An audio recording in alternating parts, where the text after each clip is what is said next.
I guess the inspiration for this teaching and learning project comes from the work I did with screencasts. So the previous 2 years I've been experimenting with providing students with feedback using screencast, and students were very positive about it. They really liked it, but I had my doubt about how effective the method was in terms of what I wanted to achieve, because I realized that actually they became very dependent on my judgment, and I actually wanted them to develop their own internal frame of reference in a way.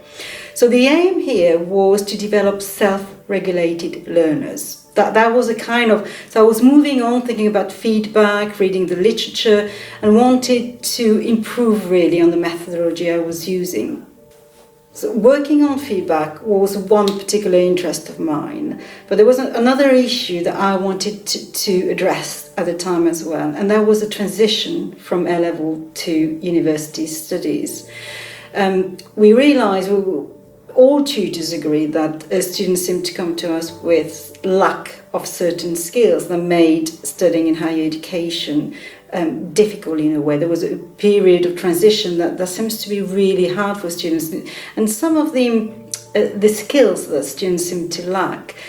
So they were critical, not so much critical skills in year one, in the sense that we don't require them to read with a deep critical insight, but the ability to read for their own purpose, to be able, for example, to acquire language by themselves through their reading was a skill that they didn't seem to have acquired at A-level. The norms of writing, how you write an academic essay, that is another skill they seem to lack. So there were a number of issues there that would come under the label of transition that I wanted to address.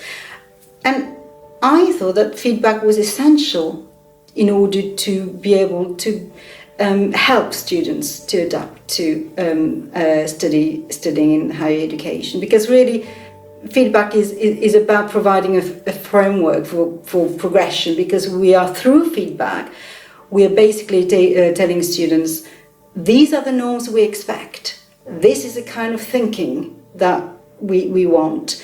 And then there is a dialogue. So the other aspect was about establishing that dialogue, the relationship between students and tutors, so that we basically reach a shared understanding. We work within the same understanding.